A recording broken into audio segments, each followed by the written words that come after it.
Hello guys, I am Kavita and I welcome you all to my YouTube channel Exploring Pharma. This is my first YouTube video and today we are going to learn about respiratory system, that is lungs. I request you all to not skip video in between as this video is going to be very quick and short, so I request you all to please watch video till end.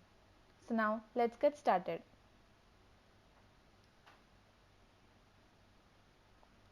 Human lung. As you can see in this image, this is human lung. So lungs are primary organs of respiratory system in humans. Human body consists of two lungs, one is present on right side and one is present on left side.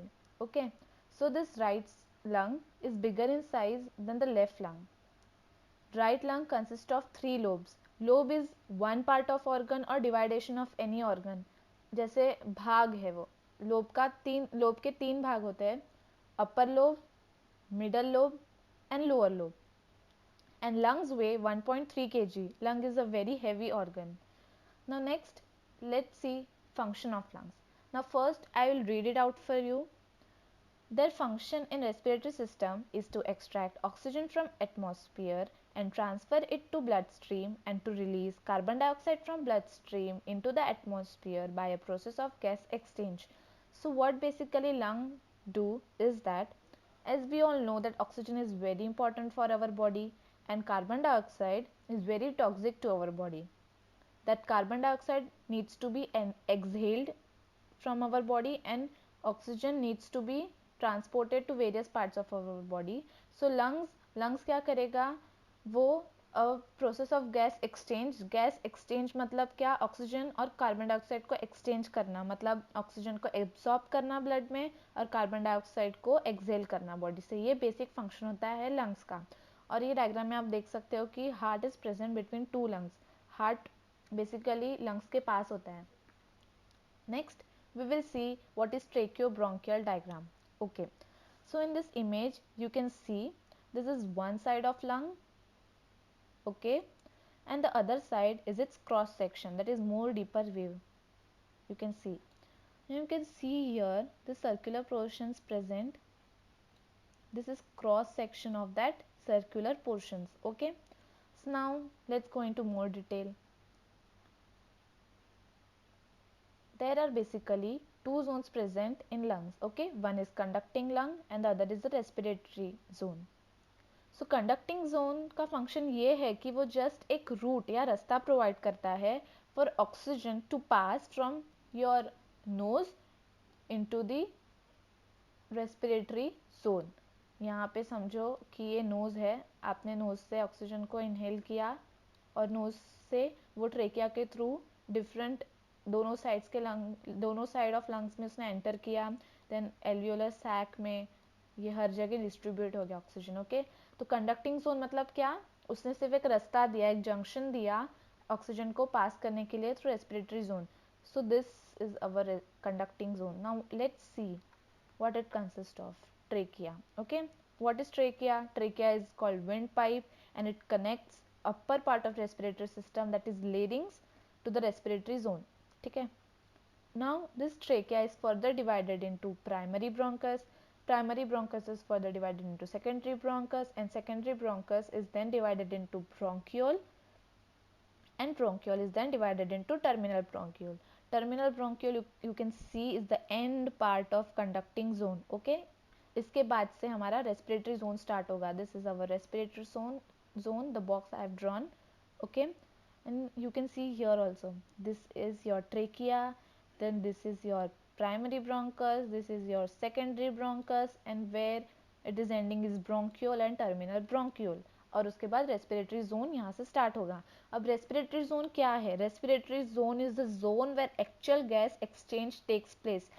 यहाँ पे ही जो भी हमारा oxygen हम absorb करेंगे और carbon dioxide exhale करेंगे वो यहाँ पे ही टेक्स प्लेस होगा. ठीक है, तो रेस्पिरेटरी जोन में क्या क्या आता है? It consist of alveolar duct. Okay, what is alveolar duct, or you can say what is duct? Duct is passage, you can say rasta. Okay, and then it consists of alveolar sac. Okay, alveolar sac is the main part where gas exchange takes place. An alveolar sac is also called as air sac. You can see here, this is alveolar sac and this is alveolar sac. This all three sacs are called as alveolar sac. Okay. An alveolar sac is bunch of group or cluster of alveoli which consist of single alveoli. You can see here this deep circles, these are alveoli. Okay. Now let's go into more detail. Now we will see how exactly exchange of gases takes place in alveolar sac. Okay. So what first step will be that oxygen from air will enter into our nose. Okay. ये oxygen है, oxygen ने knows में से alveolar sac मतलब हमारे lungs में enter किया, lungs में से वो एल्वियोलर सैक में हुआ एंटर हुआ और फिर वो एल्वियोलाई में एंटर हुआ ऑक्सीजन. ठीक है. अब क्या होगा, एल्वियोलाई जो होता है वो ब्लड वेसल से सराउंड होता है. ठीक है. हमारा बॉडी का हर एक ऑर्गन ब्लड वेसल से सराउंड होता है ताकि वो ब्लड उस ऑर्गन को ब्लड प्रोवाइड कर सके, वो ब्लड वेसल उस ऑर्गन को ब्लड प्रोवाइड कर सके. ठीक है. तो अब क्या होगा, ये जो ऑक्सीजन है, ठीक है, oxygen has entered from our nose into alveolar sac and it is required. Oxygen जरूरी है ना बॉडी के लिए, तो क्या करेगा हमारा एल्वियोलाई, इस ऑक्सीजन को वो डिफ्यूजन प्रोसेस के थ्रू ब्लड में देगा. ठीक है. ब्लड क्या करेगा, अगर अदर वर्ड्स में बोले तो ब्लड क्या करेगा, ऑक्सीजन को एब्जॉर्ब करेगा, खींच लेगा, अपने अंदर ले लेगा. कैसे लेगा, डिफ्यूजन प्रोसेस से. डिफ्यूजन प्रोसेस क्या होता है, diffusion process is the process in which you can say this are oxygen molecules. ठीक है. ये ऑक्सीजन मॉलिक्यूल्स है जो हाई कॉन्सेंट्रेशन में प्रेजेंट है. ये एल्वियोलर सैक में हाई कॉन्सेंट्रेशन में ऑक्सीजन प्रेजेंट है और ये जो ब्लड कैपिलरी है जिसने एल्वियोलर सैक को कवर किया हुआ है उसमें से ये ब्लड ऐसे फ्लो हो रहा है. ठीक है. ऐसे डायरेक्शन में फ्लो हो रहा है और यहाँ पे ऑक्सीजन का कॉन्सेंट्रेशन बहुत कम है. ठीक है. तो जैसे कि एल्वियोलर सैक में ऑक्सीजन का कॉन्सेंट्रेशन ज़्यादा है तो वो डिफ्यूजन प्रोसेस के थ्रू इस डायरेक्शन में ऑक्सीजन ब्लड में एब्जॉर्ब होगा. ठीक है. You can see here also the direction of oxygen. Main point याद रखो कि हमें ऑक्सीजन चाहिए ब्लड में, कार्बन डाइऑक्साइड नहीं चाहिए. ठीक है. तो एल्वियोलर सैक में से ऑक्सीजन ब्लड में एब्जॉर्ब हो गया. अब नेक्स्ट हम कार्बन डाइऑक्साइड का देखेंगे कि वहाँ पे क्या होगा. अब कार्बन डाइऑक्साइड टॉक्सिक है बॉडी के लिए, ब्लड में हमें नहीं चाहिए, तो हम उसको एल्वियोलर सैक में उल्टे डायरेक्शन में देंगे ताकि वो यहाँ से एक बार अगर वो आ गया ब्लड से एल्वियोलर सैक में तो ये वहाँ से नोज के थ्रू एनवायरनमेंट में एक्सेल हो जाएगा. हमको वही करना है ना. और ये सेम डिफ्यूजन प्रोसेस से होगा. अब जैसे ब्लड में कार्बन डाइऑक्साइड ज़्यादा कॉन्सेंट्रेशन में है, ठीक है, इसलिए वो इस डायरेक्शन में एल्वियोलर सैक में जाएगा और यहाँ से वो नोज के थ्रू एक्सेल हो जाएगा एनवायरनमेंट में. Okay. Now you have to keep one point in your mind that once this oxygen has absorbed into your blood, okay, the blood becomes oxygenated blood. The words itself says the blood contains oxygen in it. Okay, oxygenated blood. Now we will see what happens further. Okay, so basically oxygen from plant will enter into environment. Okay, and if you want a separate video on how plants prepare oxygen, then you can tell me in comment section. I will prepare a separate video on that also. Okay, so the oxygen from environment you will inhale from your nose, it will enter into lungs, and it will enter into alveolar sac, then it will enter into alveoli, and there all the process as I explained in previous slides, diffusion process will take place. Oxygen will be absorbed into blood, मतलब वो blood में oxygen आएगा, oxygenated blood बन जाएगा और blood में जो already carbon dioxide present है जो बॉडी के लिए टॉक्सिक है वो एल्वियोलर सैक ले लेगा और वहाँ से वो नोज में हमारे कंडक्टिंग जोन से पास होके हमारे एनवायरनमेंट में एक्सेल हो जाएगा. ओके, ठीक है, ये हो गया बेसिक प्रोसेस. अब हम देखेंगे कि आगे क्या होगा. एक बार मैंने आपको बताया कि ब्लड में ऑक्सीजन आने के बाद वो ब्लड ऑक्सीजनेटेड हो जाएगा, तो अब वो ब्लड में तो आ गया, लंग से ब्लड में आ गया है, पर अभी हम उसको पूरे बॉडी में भी पास करना है. ठीक है. तो बेसिकली इतना याद रखो कि लंग्स में से ऑक्सीजन पूरे बॉडी पार्ट में डायरेक्टली नहीं जाता कभी भी. वो पहले हार्ट में जाएगा, फिर हार्ट में ब्लड पंप होगा और वो blood then different body parts में पास होगा. तो वो कैसे होगा, we will see here. Okay, so what happens is that oxygenated blood means blood has absorbed oxygen, ठीक है, and it is in lungs. So what lungs will do, lungs will pass that oxygenated blood into heart, okay, through this pulmonary vein. Pulmonary veins are the vessels which carry oxygenated blood from lungs to heart. They are just a source.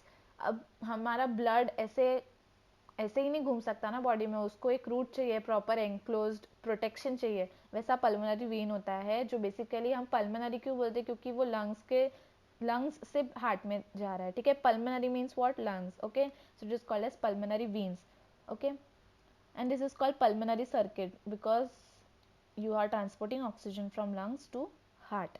अब heart में blood आ गया, अब heart blood को pump करेगा and it will pass oxygenated blood into different parts of body through systemic arteries, okay. With the help of systemic arteries, the blood from heart will enter into different parts of our body and then body will get oxygen. हमारे body को oxygen चाहिए, हमको different cellular activities carry करने के लिए oxygen चाहिए, तो oxygen आ गया हमारे बॉडी में, ठीक है. Oxygen rich blood enters body. Now next, as oxygen का पाथवे तो हमने देख लिया. अब हमको कार्बन डाइऑक्साइड को बॉडी से बाहर निकालना है, तो वो कैसे होगा वो देखते हैं, ठीक है. तो कार्बन डाइऑक्साइड बॉडी में प्रेजेंट है, ये जो पर्सन है इसके बॉडी में कार्बन डाइऑक्साइड प्रेजेंट है, ठीक है. अब वो जैसे मैंने बोला कि ऑक्सीजन लंग्स में से सीधा बॉडी पार्ट में नहीं आएगा, पहले वो हार्ट में जाएगा एंड देन बॉडी पार्ट में जाएगा. वैसे ही कार्बन डाइऑक्साइड भी पहले जो डीऑक्सीजनेटेड है, डीऑक्सीजनेटेड मतलब क्या, वो ऑक्सीजन पुअर है और कार्बन डाइऑक्साइड रिच है, मतलब उसमें ऑक्सीजन नहीं है. Deoxygenated, it is depleted of oxygen. वो ऑक्सीजन जाएगा हार्ट में, ठीक है. कैसे जाएगा, यहाँ से वो गया हार्ट में through this vein. What is this vein? This is systemic vein. You can see here also, this is systemic vein. The systemic vein is a vessel which will help the deoxygenated blood to pass from body into heart, okay, into heart. Now from heart it will enter into lungs, okay. अभी वो carbon dioxide heart में आ गया, पर उसको बाहर भी तो भेजना है, तो वो आप लंग्स से भेजोगे ना, तो वो लंग्स में आ गया with the help of pulmonary arteries. Pulmonary arteries में से लंग्स में आ गया. अब आगे का प्रोसेस मैंने आपको प्रीवियस स्लाइड्स में बताया है कि लंग्स में बहुत सारे डिविजन्स होते हैं, primary bronchus, secondary bronchus and bronchioles, bronchi and alveolar sac and then alveoli. और मेजर जो भी गैस एक्सचेंज होता है वो कहाँ होता है, हमारे एल्वियोलाई में, ठीक है. तो वहाँ पे with the help of diffusion process हमारा कार्बन डाइऑक्साइड एक्सेल हो जाएगा एनवायरनमेंट में, ओके. एनवायरनमेंट के थ्रू वो एक्सेल हो जाएगा and this way oxygen will get absorbed into our blood and carbon dioxide which is toxic to our body will get exhaled from our body, okay. I hope you like this video. Please like, share and subscribe to my channel. Thank you.